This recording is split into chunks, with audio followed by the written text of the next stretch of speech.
This is the Module 7 intro video. So in Module 6, we started looking at summarizing a single categorical variable, and we saw how to summarize it both numerically as well as visually.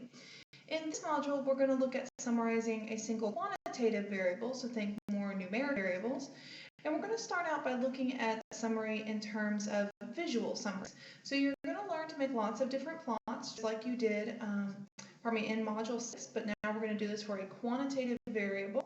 And so you're going to see the workflow is very similar. You start out with a worksheet of identifying some of those quantitative variables that may be of use for you in your report.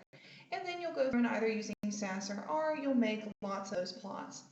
And so again, for right now, we're only looking at what we call univariate analysis, or analyzing one of the variables at a time. So I'm sure as you look at the different variables, you're starting to think about, well, this variable probably relates with this one, and you're starting to wonder those types of questions. Those are absolutely fantastic questions, and I love that you all are starting to think in what we call multivariate thought process.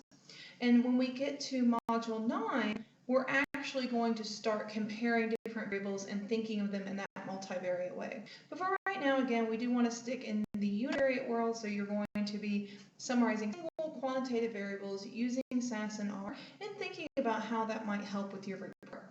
Now keep in mind, not all the plots or summaries that you generate in these modules leading up to the next draft will be included.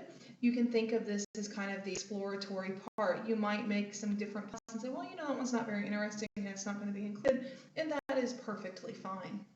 So as always, as you work through the material, if you have any questions, please do ask, and I will see you next week.